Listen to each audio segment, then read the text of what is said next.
Hello, ladies and gentlemen. Hello, ladies and gentlemen. Welcome to the main event. No, I'm just kidding. So now we're going to start with this problem, okay? So the question asks, suppose that a ladder leans against a building in such a manner that it takes an angle, or that it makes an angle A with the ground. If it touches the building 15 meters from the ground, okay, and it is known that the sine of A is equal to 0.78, what is the ladder's length? Right, that's the question that is being asked of us. In order to solve it, the first thing I recommend is that you draw a picture to capture the essential parts of the question to be able to see what needs to be done. Okay, so let's do that together now. Here I have my building. Okay. This is my building. Okay. And let's put a big D on it, right? So that we know that it's my building, right? And let's assume, unfortunately, that it's on fire and that's why we need to have like ladders on it, okay? You know. And but anyway, now a ladder is leaning against the building in such a manner that it makes an angle A with the ground, okay? So let's assume that the ladder is leaning against the building like this, okay? And that it makes, I'm going to put a dotted line to represent the ground, and let's assume that it makes an angle A with the ground, okay? So let's pretend that I'm trying to save this individual up here, okay? From the building, which apparently is burning. And it touches the building 15 meters from the ground. So this distance is 15 meters, okay? Okay, so that's 15 meters. And so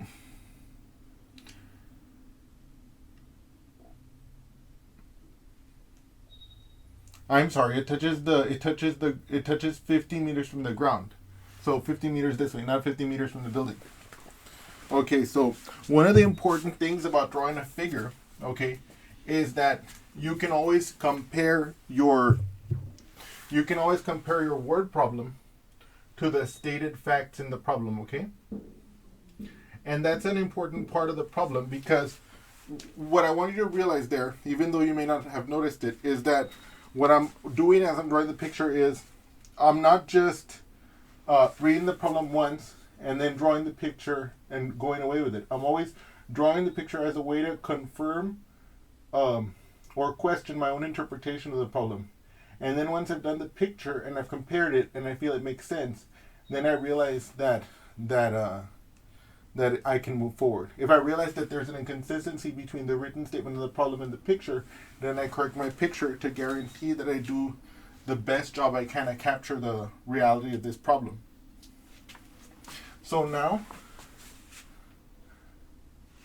I have captured everything there is to know about this problem. So this will be our actual drawing of the problem. So now whenever you've drawn the statement of the problem, okay, maybe with a little bit of embellishments, but that's not necessary, of course, I just did that, so we're not dying to death of boredom here, is we take a schematic of the problem. We're going to now take away all the extraneous stuff and we're going to leave just the essential stuff. What's the essential stuff? Well, I have a right triangle because we're assuming that this is not the Leaning Tower of Pisa. We assume that this building makes a right angle with the surface of the ground. Okay, so I now have the following situation. I have a right triangle. I have the angle A in the bottom corner.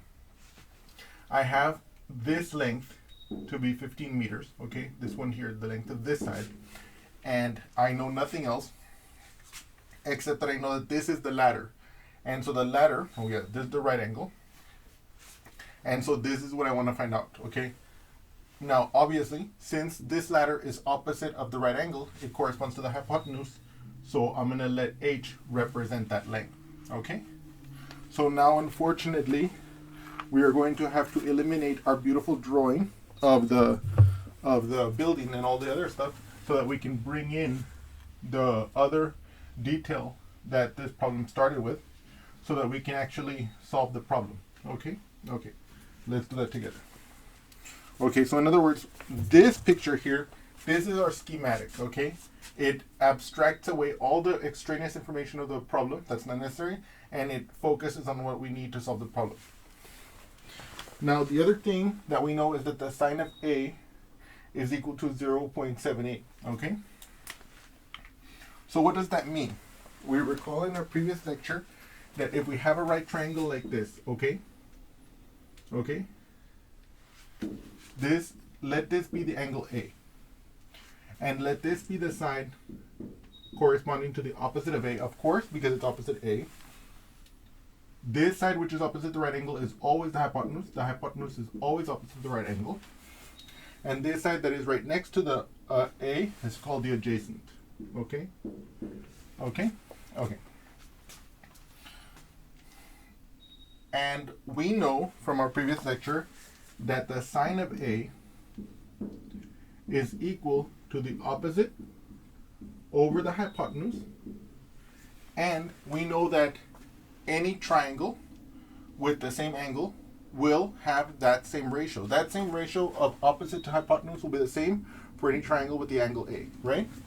So in our case, because we know that the sine of A for this angle, the sine of A is equal to 0.78. Okay, because we know this fact, and because we know this fact over here, what's our opposite here? Our opposite here is 15, okay? What's our hypotenuse? Our hypotenuse is h, okay? And so I know now that 0.78 equals the opposite over the hypotenuse, okay? But what is that? That's 15 over h, okay? So look at this. We are now in a position to solve this problem, okay? So now what we're going to do is we're going to copy this over there and we're going to do the arithmetic that we need to do, okay?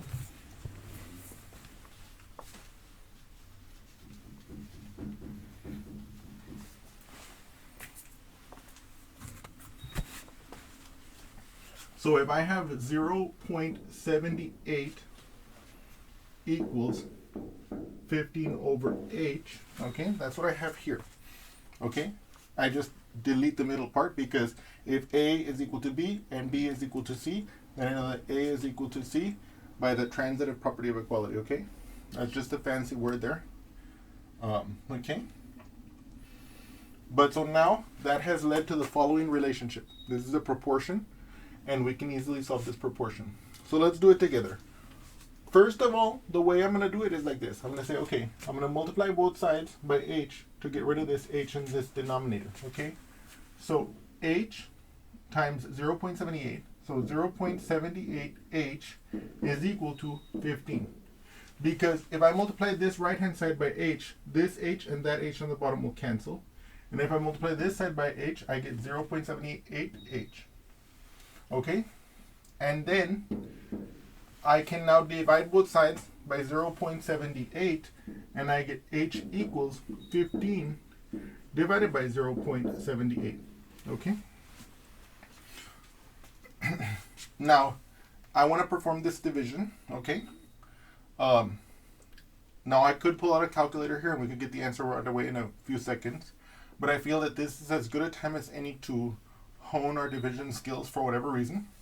And so in order to do that, what I'm going to do is I'm going to say, okay, I'm dividing here by 0.78. And, well, actually, we could do it two ways, right? If we wanted to do this calculation by hand, we could see, it's 0.78. So I can see that as 78 over 100, right? And so let's do it that way, okay? Let's do it that way for fun. So I know that 0.78 is equal to 78 over 100, right? Yes. And so that would imply that h is equal to 15 divided by the fraction 78 over 100. Okay? And so we recall that whenever we divide by a fraction, we multiply by the reciprocal. So here I'm dividing by the fraction 78 over 100. So it's the same as if I multiply 15 times 100 over 78. Okay?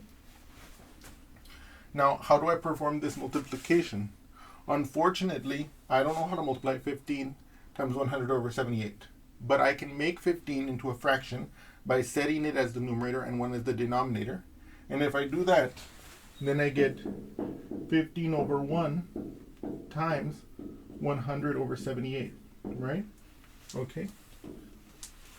And now, how do I multiply fractions?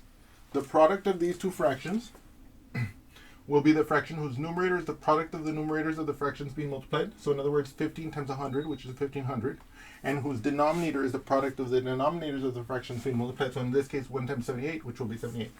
So I can see now that h is going to be 1500 divided by 78. Now, just so you know, the other way I was gonna do it originally was I was gonna say, okay, I had 0.78 in the bottom. I know that if I multiply the bottom by 100, I will move that decimal place twice. Okay, so I was going to multiply the top and bottom by 100 because remember that a fraction is equivalent to another fraction if we multiply the numerator and denominator by the same number. In this case, I was going to multiply it by 100 and 100, and so that would have given us an equivalent fraction. What fraction was it going to give us? It was going to give us this one. So those were the two ways we could convert it to this stage. And now, so strictly speaking, we have already answered the question. How long is the ladder? It is 1500 over 78 meters. But of course, we would not report our answer like this. So we're going to do some long division to get a more usable number. Okay. Okay. Let's do that together. And also again to refine and practice our skills of division, because you never know when they will come in handy. Okay. So we know that I can write 1500 over 78. Or 1500 divided by 78, I can perform it by putting the 78 on the outside of the house and the 1500 on the inside of the house, like this, right? Okay. Okay. So now, the first thing that I'm going to do is I'm going to make a multiplication table so that I can do this division as quickly and as effectively as possible. So here's how I do it. I say, okay, here's my n. Here's my, in this case, 78 divided by n. So 78 times n, okay? That's the most awful 7 I think I've ever written. Obviously, if I put n equals 1, 78 times 1 is just 78, okay? 78 times 2. So what I'm going to do is I'm going to add 78 to 78. So let me do that here. Let me see if you can see me. Okay, yes. Oops, okay. So 8 plus 8 is 16, carry the 1. 7 plus 7 is 14, plus 1 is 15, so it'll be 156. Okay. I'm now going to add 78 again to this. Okay. I can see that 6 plus 8 is 14, so I bring down the 4 and I carry the 1. 1 plus 5 is 6, 6 plus 7 is 13. I bring down the 3, carry the 1. 1 plus 1 is 2, so it's 234. Okay. I can now add 78 again. Now here, let me show you something cool that you could do if you wanted to speed up. See, I know that 4 is 2 times 2. So what I could do is I could multiply this times 2 and it will give me 312. Okay. And then for 5, because I have 78 times 2 and 78 times 3 here, I could add 78 times 2 and 78 times 3 here. Okay, let me justify that here for you. Okay, so for example, here, this is not part of the problem, okay? But like, I can't help showing this to you so you guys can see it because it's so nice. I know all of you remember the distributive law. A times B plus C equals to AB plus AC, right?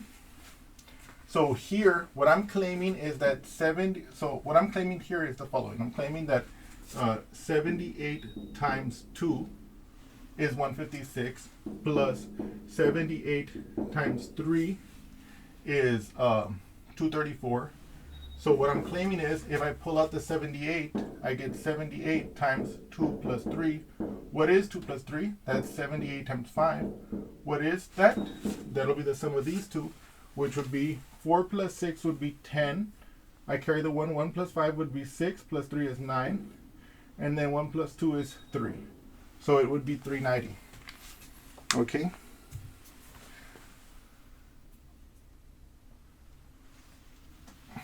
So in other words, like, there are ways you can accelerate the formation of this table, but they're not necessary, okay? But I wanted you to see that so you can, like, start to think that way a little bit. Okay, but anyway, let's continue making it. Let's assume those were correct, okay? Or let's move forward. I know you guys can do the rest of this table. Okay?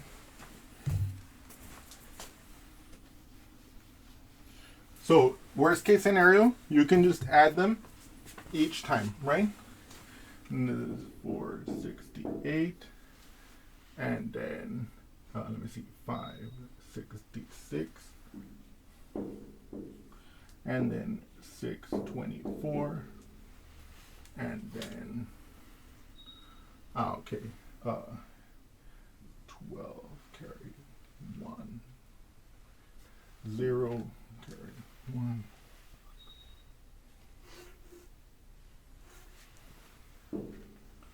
Let me see, does that make sense? 4 plus 8 is 12, carry 1. 1 plus 2 is 3, plus 10 is 0, carry 1, 7. Yeah. And let me just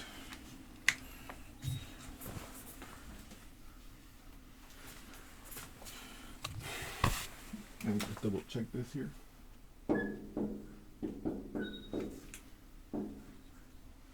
Now here, one of the things I like to do to see if my multiplication table has a high chance of being correct, not that it's completely correct, but usually I like to double check like this, is I'll multiply 9 times the 78 in this case to see if it matches this. Because if it does, then it's likely I made a good job, okay? 9 times 8 is 72, 2, 7. 9 times 7 is 63, plus 7 is 70. Okay, so it matches. So I feel very confident that my multiplication table is right, okay? So now we proceed to this calculation. I ask myself, how many times does 78 go into 1? 0 times, of course, 1 is too small. How many times does 78 go into 15? No times, 15 is too small. How many times does 78 go into 150? Aha. It only goes in one time, because we see if we go in twice, we're already at 156. Okay? Okay, so 1 times. 1 times 78 is 78. Notice that I placed the 1 above the 150, right? Now I'm going to perform this subtraction. Can I take away 8 from 0? No, I cannot, because 8 is too big. So I borrow from the 5, that becomes a 4, this becomes a 10. 10 minus 8 is 2. 4 minus 7, I can't do that, 7 is too big. So I borrow from this 10 place, this becomes a 0. This becomes a 14. 14 minus 7, aha, that's 7. And then I bring down this digit, 720. I ask myself, how many times does 78 go into 720? 9 times. Now notice, because I had already made my multiplication table, even though it looks like it took a long time, when I'm doing the division now, it's very easy to just read off the table and not confuse myself going between the multiplication and division, which I see a lot of students doing, and which I think has the tendency to facilitate the commission of mistakes on the part of my students. So now here, we see that 9 times 78 is 702, right? And then we subtract. Can I take away 2 from 0? I cannot. So I borrow from here. This becomes a 10. This becomes a 10, right? So 10 minus 2, 8. 1 minus 0, 1. 7 minus 7, 0. So now I have my answer. I could rewrite my answer as H equals 19 and 18 over 78 meters, okay? Okay, so this is more familiar with what we would expect.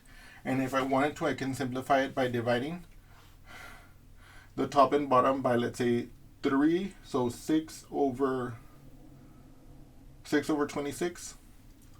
3 over 13. Yes. Okay. Okay.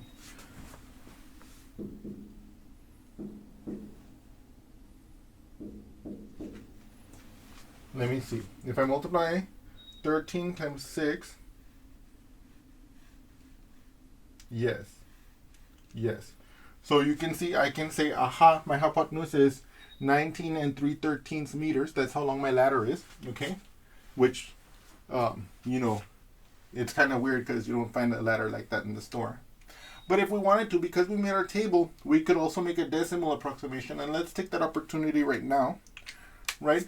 you notice that there's no digit to drop here. So the division would have stopped here, right? As we did here. But what I can do is I can continue the division to make a decimal point. Now you don't have to switch to a different color, but I like to do this for all my students so that they can see when I start doing the division part, the decimal part.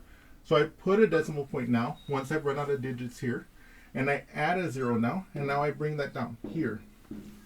And I ask myself, how many times does 78 now go into 180? Twice, okay? And that's 156, right?